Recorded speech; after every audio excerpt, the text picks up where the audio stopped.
भाइयों बहनों, 2020 का यह उत्सव हम सब के सामने ऐसे समय में आया है जब देश भी और दुनिया भी वैश्विक महामारी कोरोना से जूझ रही है। आदरणीय प्रधानमंत्री मोदी जी के नेतृत्व में भारत ने कोरोना के खिलाफ लड़ाई जिस मजबूती के साथ लड़ा है, इसमें आदरणीय प्रधानमंत्री जी ने देशवासियों का एक ही आह्वान किया है कि हमें कोरोना के खिलाफ भी लड़ना है, प्रत्येक नागरिक का बचाव भी करना है और कोरोना को परास्त भी करना है। और मुझे लगता है कि राम राज्य की आदर्श अवधारणा को चरितार्थ करने वाले देश के यशस्वी प्रधानमंत्री जी का यह आह्वान को क्रियान्वित करने का इससे अच्छा पावन दिवस और क्या हो सकता है जब प्रभु राम का अयोध्या आगमन के अवसर पर अयोध्या धाम में जगह जगह दीपोत्सव का आयोजन हो और उस आयोजन में हम सब सहभागी बन रहे हों। सचमुच इस अवसर पर मैं आप सबका हृदय से अभिनंदन करता हूं, स्वागत करता हूं। यह वर्ष हमारे लिए बहुत महत्वपूर्ण है।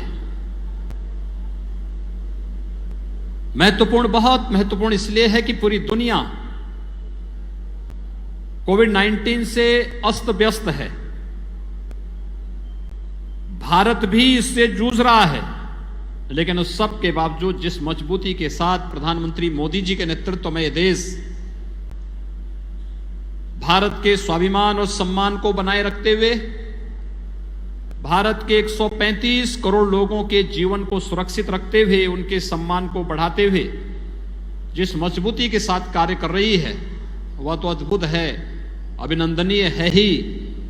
लेकिन देशवासियों को और पूरी दुनिया के अंदर भारत भक्तों को जो वर्षों से तमन्ना थी और जीवन के लिए जिन्होंने अपना पूरा जीवन समर्पित कर दिया था, कई पीढ़ियां खप गई, मिट गई और सबके मन में एक ही तमन्ना थी कि हम अपने आराध्य भगवान श्री राम के भव्य मंदिर के निर्माण कार्य को अपनी आंखों से एक बार देख लेते तो हमारा जन्म और जीवन धन्य हो जाता।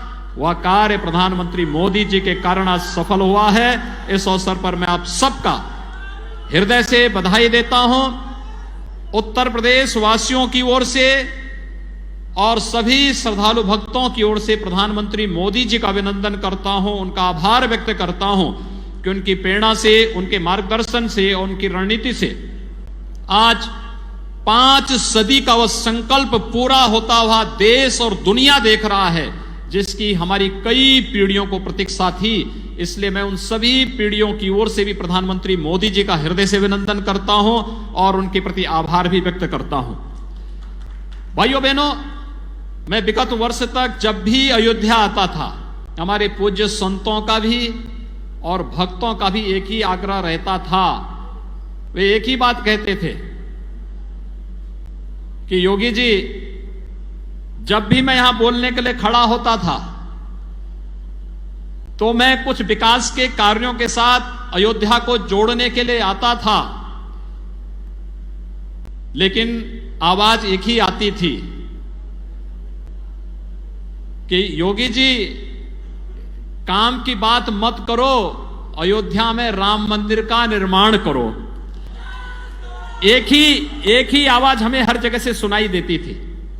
और भाइयों बहनों, भारत माता के लाल, देश के यशस्वी प्रधानमंत्री नरेंद्र मोदी जी ने इस देश के संकल्प को पूरा किया है और स्वयं कोरोना कालखंड में कोविड-19 के सभी प्रोटोकॉल का पालन करते हुए स्वयं समय देकर के वे अयोध्या धाम पधारे और अयोध्या में आकर के प्रभु श्री राम के भव्य मंदिर के निर्माण कार्य का शुभारंभ अपने कर कमलों से प्रारंभ करके प्रधानमंत्री मोदी जी ने देश और दुनिया को राम राज्य की उस परिकल्पना का स्पष्ट संदेश दिया जो पिछले 6 वर्षों से इस देश के अंदर गांव के लिए, गरीब के लिए, किसान के लिए, नौजवान के लिए, महिलाओं के लिए और समाज के प्रत्येक तबके के लिए अपने एक एक क्षण क्षण जिसके लिए उन्होंने समर्पित किया और जिसके लिए उन्होंने पूरा जीवन लगा दिया,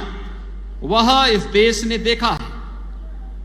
आज का जो दिवस है, दीपोत्सव भगवान राम का के द्वारा सत्य, धर्म और न्याय की लड़ाई जीतने के बाद अयोध्या आगमन, 14 वर्षों के बाद अयोध्या आगमन की स्मृति में हम लोग मनाते हैं।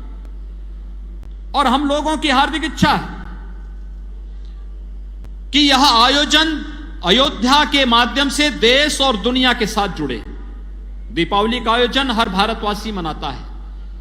पूरी दुनिया के अंदर जहां कहीं भी सनातन हिंदू धर्मावलंबी होगा, भारत के अंदर जन्मी हुई किसी भी मत, मजहब, संप्रदाय से जुड़े हुए कोई भी अनुयायी वो भारतवंशी है, भारतवासी है, वह दीपोत्सव के साथ, दीपावली के आयोजन के साथ जुड़ता है और इस आयोजन के साथ जुड़ करके अपने जन्म और जीवन को गौरव की अनुभूति करता है। और हम लोगों को इस आयोजन को अयोध्या धाम के माध्यम से देश और दुनिया तक पहुंचाना है, जिससे अयोध्या की अच्छी ब्रांडिंग भी हो सके और मर्यादा पुरुषोत्तम भगवान श्री राम जन जन के आराध्य के रूप में, इसी प्रकार से पूज्य रूप से सबके सामने उसी रूप में दीपोत्सव के माध्यम से आशीर्वाद देते रहे, जो हजारों हजारों वर्षों से हमारे पूर्वजों को और इस धराधाम के प्रत्येक नर नारी को उनका आशीर्वाद प्राप्त होता रहा है। और उस संकल्पना को आगे बढ़ाने के, दीपोत्सव के कार्यक्रम को जब आगे बढ़ाने की प्रेरणा आदरणीय प्रधानमंत्री मोदी जी के माध्यम से, क्योंकि प्रधानमंत्री जी सदैव इस बात को कहते हैं कि कार्य कोई भी हो इस प्रकार का होना चाहिए जो कार्य वास्तव में अन्यों के लिए प्रेरणादायी भी हो और एक अमिट छाप छोड़ने के साथ साथ अन्यों को भी प्रेरित कर सकें। और दीपोत्सव का कार्यक्रम इसीलिए अयोध्या के साथ जोड़ करके हम लोगों ने अयोध्या के संकल्प को पूरा करने के लिए, आगे बढ़ाने के लिए, राम राज्य की उस परिकल्पना को आगे बढ़ाने के उस संकल्प को किया, आगे बढ़ाया है, जिसकी इस देश को आजादी के बाद से प्रतीक्षा थी। याद करिए, देश के अंदर राम राज्य की हमने परिकल्पना जब की, एक ऐसा राज्य जिसमें व्यक्ति व्यक्ति के बीच में जाति के नाम पर, मत, संप्रदाय, पंथ या मजहब के नाम पर, धर्म के नाम पर कोई भेदभाव न हो, किसी प्रकार का भेदभाव न हो। आजादी के बाद आपने पहली बार इस बात को देखा होगा जब एक एक योजना को 2014 के बाद चलाने के बाद उसका आधार जाति, क्षेत्र, भाषा, मत, मजहब न बनकर के उसका आधार गांव बना, किसान बना, नौजवान बना, महिलाएं बनी, समाज का प्रत्येक तबका बना। और राम राज्य की उस आदर्श परिकल्पना को, चाहे गरीबों के लिए घर घर में शौचालय बनाने का कार्य हो, उसके माध्यम से नारी गरिमा के साथ साथ स्वास्थ्य की आदर्श परिकल्पना को हम चरितार्थ कर सकें, यह कार्य हो, या प्रत्येक गरीब को एक एक घर देने का, घर घर में रोशनी देने का, उज्ज्वला योजना के माध्यम से 4 करोड़ परिवारों को बिजली पहुंचाने का कार्य हो, या फिर नारी गरिमा का सम्मान रखने के लिए प्रत्येक परिवार को रसोई गैस के निःशुल्क कनेक्शन देने का कार्यक्रम रहा हो, आरोग्यता के लिए आयुष्मान भारत के अंदर, प्रधानमंत्री आयुष्मान भारत के अंदर हर गरीब को 5 लाख का प्रतिवर्ष स्वास्थ्य बीमा का कवर देने का हो, या इस कोरोना कालखंड में आपने देखा होगा देश के 80 करोड़ लोगों को निःशुल्क खाद्यान्न उपलब्ध कराने का कार्य, और देश के अंदर पोर्टेबिलिटी के माध्यम से अयोध्या का वासी अगर वह मुंबई में, बेंगलुरु में, अहमदाबाद में या देश के अंदर कहीं भी है, अगर उसने अयोध्या में राशन कार्ड बनाया है तो उस राशन कार्ड से देश के अंदर कहीं भी राशन लेने की सुविधा प्राप्त कर सकता है। यह सुविधा अगर किसी ने उपलब्ध कराई है, प्रधानमंत्री मोदी जी ने उपलब्ध कराई है, और इसमें जाति, क्षेत्र, भाषा, मत और मजहब के आधार पर किसी के साथ कोई भेदभाव नहीं किया गया। कोरोना कालखंड में कितना बड़ा कार्य हुआ,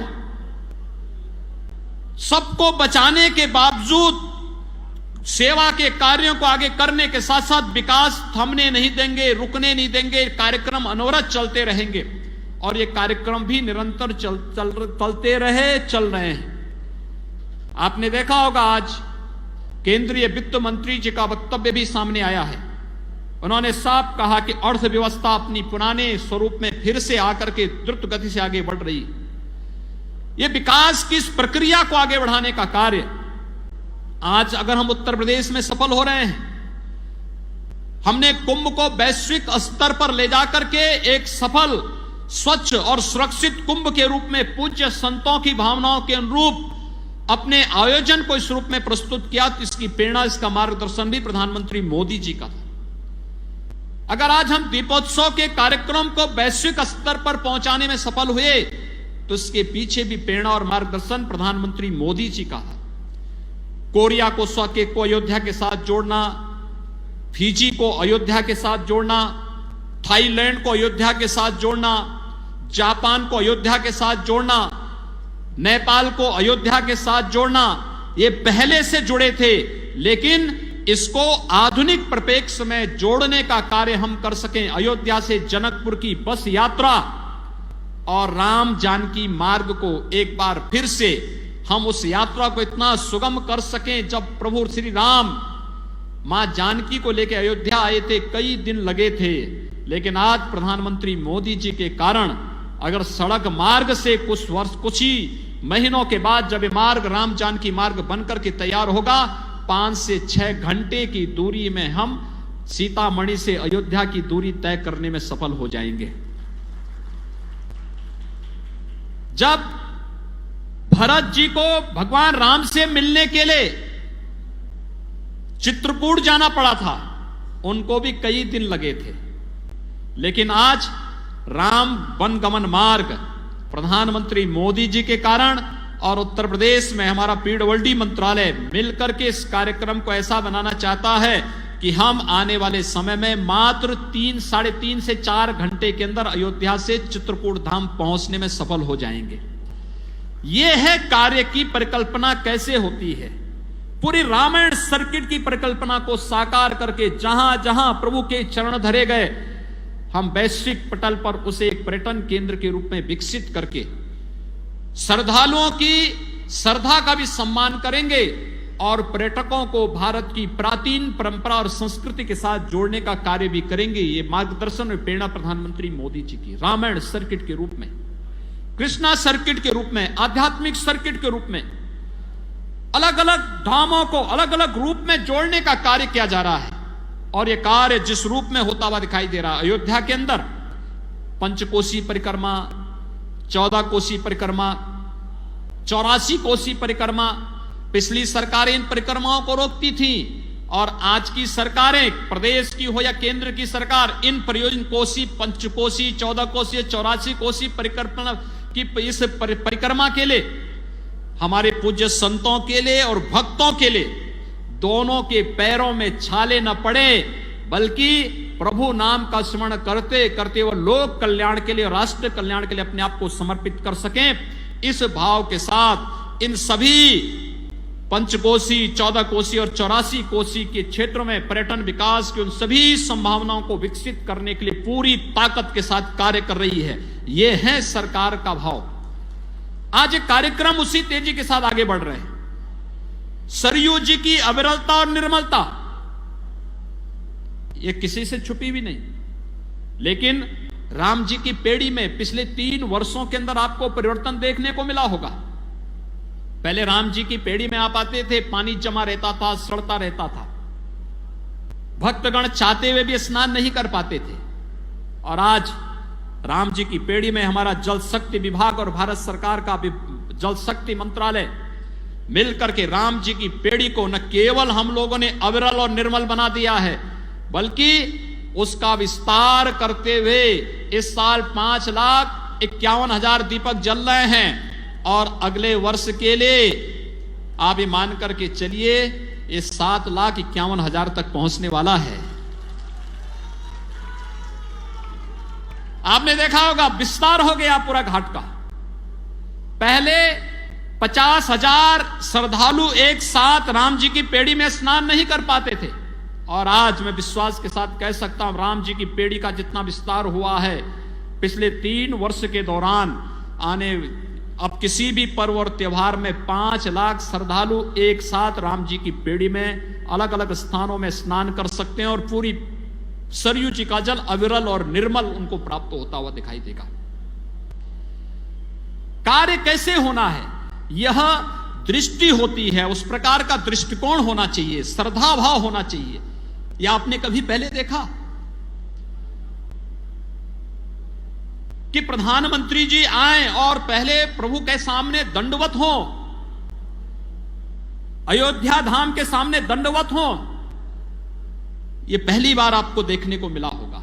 और भाइयों बहनों, यह भाव प्रभु राम के प्रति भी, अपनी मातृभूमि के प्रति भी और भारत की जनता जनार्दन के प्रति भी यह भाव है। जब देश का नेतृत्व इस प्रकार के यशस्वी हाथों में होता है, उस देश को दुनिया की ताकत बनने में कोई ताकत रोक नहीं सकती है। और आज भारत इसीलिए दुनिया के अंदर अपनी ताकत का एहसास कराने में सफल है। इसीलिए जनता का यह अगाध श्रद्धा और विश्वास प्रधानमंत्री मोदी जी के साथ में है। पूज्य संतों का और जनता जनार्दन का आशीर्वाद उन्हें इसीलिए प्राप्त हो रहा है क्योंकि उनका अपना व्यक्तिगत कुछ नहीं, जो कुछ भी है इस देश का है, भारत माता का है। और जो कुछ भी करना है वह भारत माता के लिए करना है। कुंभ की वैश्विक स्तर पर पहचान हो, काशी को वैश्विक स्तर पर पहचान हो, अयोध्या को वैश्विक स्तर पर पहचान हो, भारत के सनातन धर्म से जुड़े हुए मान बिंदुओं को वैश्विक पहचान दिलाना हो, या भारत के महापुरुषों को राष्ट्रीय और अंतर्राष्ट्रीय स्तर पर पहचान दिलाने का कार्य हो, ये पूरी मजबूती के साथ आज देखने को मिल रहा है। और हम सबका दायित्व बनता है। विगत वर्षों तक जब भी मैं आता था, मैं एक ही बात आप सबसे कहता था कि विश्वास करो मोदी जी पर, जो कहा है मोदी जी उसको करके दिखा देंगे। आप चिंता मत करिए, केवल धैर्य रखिए। और आपने धैर्य रखा, उस धैर्य का परिणाम हमारे सामने है कि हमारी कई कई पीढ़ियां चली गई, देखती रह गई, तरसती रह गई। मैं देखता हूं, मैं जब भी अपने पूज्य गुरुदेव से, सरदेव अशोक सिंघल जी से, पूज्य परमहंस रामचंद्र दास जी महाराज से, जगत गुरु सुग्रीव किलाधीश जी से, अन्य पूज्य संतों से, जगत गुरु शंकराचार्य जी से, जिससे भी बात करता था, पूछता था, सब एक ही बात कहते थे। अंतिम समय में इन पूज्य संतों की एक ही तमन्ना थी, एक बार अपनी आंखों से प्रभु के मंदिर को के निर्माण कार्य को होते हुए हम देख लेते, यह जन्म और जीवन दोनों धन्य हो जाता है। लेकिन भाइयों बहनों, हम सबकी पीढ़ी सौभाग्यशाली है कि प्रधानमंत्री मोदी जी के कारण हम सबको यह दिन देखने को मिला है। और हम सब ने न केवल देखा है, बल्कि हम सब उस कार्यक्रम के साक्षी बने हैं कि प्रभु श्री राम के भव्य मंदिर के कार्य का प्रधानमंत्री जी स्वयं आकर के शुभारंभ कर रहे हैं। और कार्यक्रम का शुभारंभ करने के साथ साथ देश और दुनिया को एक नया संदेश उस राम राज्य का दे रहे हैं, जिस राम राज्य में भेद किसी के साथ नहीं, सम्मान सबका है, सुरक्षा सबको है। और उस सम्मान और सुरक्षा के भाव को मजबूती के साथ आगे बढ़ाने के लिए ही आज दीपोत्सव 2020 के इस कार्यक्रम में हम सब आपके साथ जुड़ रहे हैं। अयोध्या सचमुच प्रधानमंत्री मोदी जी की अब परिकल्पना है, अयोध्या को दुनिया की सबसे अच्छी नगरी के रूप में प्रस्तुत करना है। ये दुनिया की एक रामायण, वैदिक रामायण सिटी के रूप में, दुनिया की सबसे खूबसूरत नगरी के रूप में अयोध्या को आगे बढ़ाना है। और मैं इसके लिए अयोध्या वासियों का और पूज्य संतों का आशीर्वाद मांगने के लिए भी आज विशेष रूप से आपके बीच में आया हूं। अयोध्या वासियों ने जो धैर्य का परिचय अब तक दिया है, याद रखना, राम के काम में किसी के साथ अन्याय नहीं है, किसी के साथ अन्याय नहीं है। राम के कार्य में तो न्याय ही न्याय है, इसलिए अन्याय के लिए कोई जगह नहीं। लेकिन अयोध्या को अयोध्या की पहचान तो मिलनी ही चाहिए, और उस पहचान को दिलाने के लिए ही आज प्रदेश और केंद्र दोनों सरकारें पूरी प्रतिबद्धता के साथ कार्य करना चाहती है। ये कार्यक्रम हमारा बहुत विशाल होता, विराट होता। कोविड-19 का खतरा नहीं होता, संक्रमण का भय नहीं होता, हम लोग इसको बहुत विराट स्वरूप देते। लेकिन कार्यक्रम में कहीं विघ्न बाधा न पैदा हो और कार्यक्रम हमारा अखंड बना रहे, इसलिए संक्षेप में हम लोगों ने इस आयोजन को इस रूप में किया। आज अयोध्या में राजश्री दशरथ मेडिकल कॉलेज अपनी पूर्णता की ओर जा रहा है और बहुत शीघ्र आदरणीय प्रधानमंत्री जी के कर कमलों से अयोध्या को एक मेडिकल कॉलेज, विश्वस्तरीय स्वास्थ्य सुविधा का एक मेडिकल कॉलेज यहां प्राप्त होगा। अयोध्या में अंतर्राष्ट्रीय एयरपोर्ट के निर्माण मर्यादा पुरुषोत्तम भगवान श्री राम की मान्यता के अनुरूप दुनिया के उन सभी देशों के साथ अयोध्या का संबंध जोड़ने के लिए कि अगर किसी को कोरिया से यहां आना होगा तो उनको बाया बेंगलोर, बाया दिल्ली, बाया लखनऊ नहीं, वे कोरिया से चलेंगे, सीधे अयोध्या की एयरपट्टी पर उतरेंगे और अयोध्या में आकर के अपना संवाद बनाएंगे। अगर नेपाल से एक मां जानकी के मायके से किसी को आना है तो जनकपुर से सीधे हवाई जहाज यहां पर उतरेगा। याद रखना, भगवान राम भी लंका विजय के बाद अयोध्या पुष्पक विमान से ही आए थे, इसलिए अंतर्राष्ट्रीय एयरपोर्ट अयोध्या में भगवान राम के ही नाम पर बन रहा है। और इसीलिए आप देखते होंगे कि एक कार्यक्रम, मैं तो पूज्य संतों से कहूंगा कि इसको कैसे आप भव्य स्वरूप दे सकते हैं, अगली बार के लिए अभी से तैयारी करें। हम लोग अभी तो हेलीकॉप्टर से भगवान राम उतरते हैं, फिर यहां पर स्वागत होता है। ये कार्यक्रम, मंचन का कार्यक्रम कैसे हो सकता है कि अपने आप में एक देश और दुनिया के लिए एक यूनिक इवेंट बने, एक स्मरणीय क्षण बने। यह कार्यक्रम तो हमें तय करना ही चाहिए, लेकिन साथ साथ हमें यह भी देखना चाहिए कि अयोध्या को कैसे हम इस रूप में विकसित कर सकते हैं, एक वैदिक रामायण सिटी के रूप में। उस प्रकार का आचार, उस प्रकार का विचार, उस प्रकार का शोध, उस प्रकार के आविष्कार, उस प्रकार की यहां की व्यवस्था, उस प्रकार के गुरुकुल की परंपरा, उस प्रकार की यहां की एक एक कार्य में उस प्रकार की झलक देखने को मिले।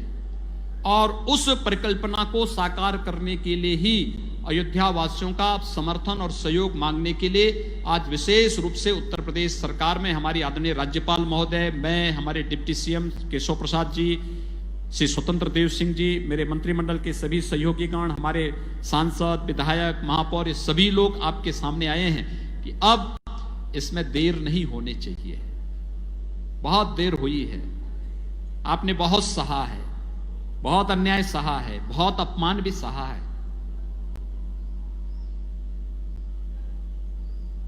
अयोध्या आने में लोग संकोच करते थे और एक समय तो ऐसा माहौल बना दिया गया था कि अयोध्या का नाम लेंगे तो जैसे कोई गाली दे रहा हो। जब पहले दीपोत्सव की बात सामने आई तो मेरा मंत्रिमंडल खुश था, लेकिन अधिकारीगण बोलते थे अयोध्या, अरे मैं तब तक अयोध्या 2-3 बार होके आ चुका था।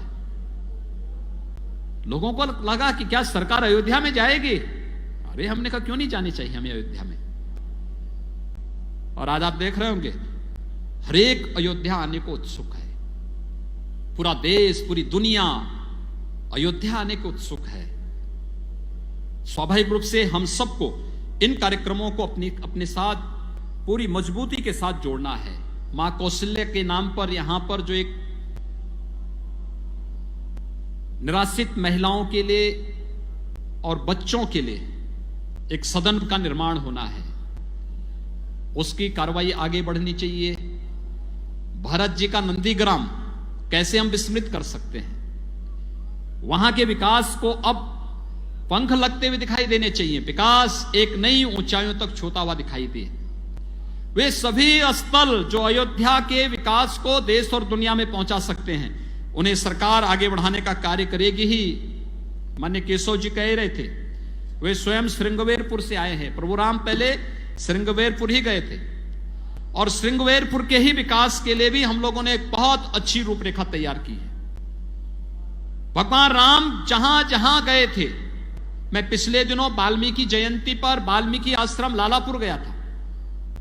लालापुर को संत तुलसीदास जी के जन्मस्थली के साथ जोड़ने की कार्यक्रम हम लोग आगे बढ़ा रहे हैं।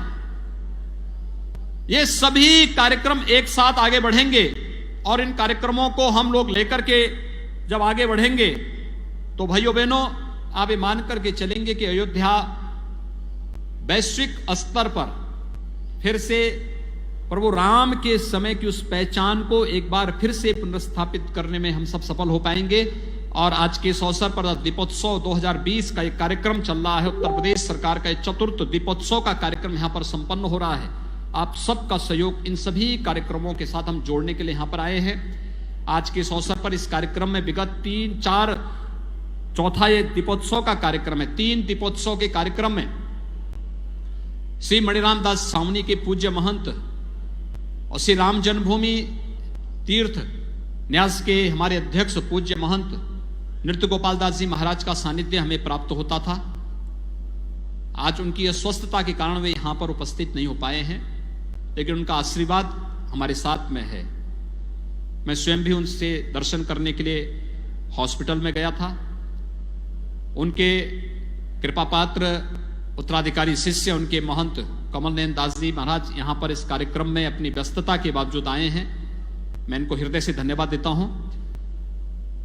हम लोग प्रभु श्री राम से प्रार्थना करें कि वह पूज्य महंत नृत्य गोपाल दास जी महाराज शीघ्र स्वस्थ हों, उनका आशीर्वाद लंबे समय तक हम सबको प्राप्त हो। अयोध्या वासियों को, सनातन हिंदू धर्मावलंबियों को, सभी नागरिकों को उनका आशीर्वाद पूर्व की भांति प्राप्त हो, ये हम सबकी कामना होनी चाहिए। मैं एक बार फिर से आप सबको मैं इस अवसर पर धन्यवाद दूंगा। डाक विभाग को और डॉक्टर राम मनोहर लोहिया विश्वविद्यालय के माननीय कुलपति जी को, जिन्होंने दीपोत्सव पर एक स्पेशल कवर आज यहां पर रिलीज करवाया है। एक अच्छा कार्यक्रम हुआ है। हमें कुछ न कुछ स्मृतियां हर वर्ष की बनानी चाहिए और हर वर्ष इन कार्यक्रमों को, जैसे इस बार हमने किया है, अगले बार के लिए हम क्या कर सकते हैं, इसकी तैयारी अभी से पहले से हमें तैयार रखनी चाहिए। और कुछ न एक इवेंट बनते हैं, सभी हर एक को आगे बढ़ने के लिए प्रेरित होता है, उनको एक नई प्रेरणा प्रकाश प्राप्त होती है। आने वाले लोगों के लिए इन्हें धरोहर के रूप में, विरासत के रूप में सजोने का एक अवसर प्राप्त होता है। हम इन कार्यक्रमों को अनवरत रूप से आगे बढ़ा सकेंगे। आज के इस अवसर पर मैं उन सभी को हृदय से अभिनंदन करूंगा जिन्होंने कोविड-19 के प्रोटोकॉल का पालन करते हुए इस आयोजन में उन्होंने हर प्रकार से अपनी सहभागिता सुनिश्चित की है। प्रदेश सरकार के हमारे अधिकारीगण हैं, मुख्य सचिव हैं, अपर मुख्य सचिव गृह हैं, अपर मुख्य सचिव सूचना है, सूचना विभाग का है, पर्यटन विभाग का है, जल शक्ति विभाग का है। सभी संबंधित विभागों ने अपने स्तर पर, सुरक्षा विभाग है, सभी लोग, गृह विभाग के सभी लोग इसमें लग करके अपनी अपनी अपनी भूमिका के साथ आगे आ रहे हैं। और मैं अभिनंदन करूंगा। आज का दिन तो अभिनंदन का दिन है, खुशी का दिन है।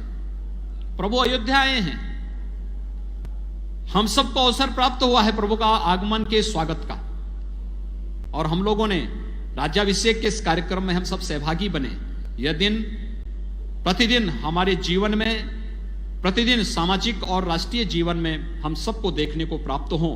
प्रभु श्री राम से यही प्रार्थना करते हुए आप सबके प्रति मैं दीपावली और दीपोत्सव का मंगल में शुभकामनाएं व्यक्त करते हुए आप सबको हृदय से बधाई देता हूं, अपनी शुभकामनाएं देता हूं और वाणी को देता हूं विराम। जय जय श्री राम, जय जय श्री राम।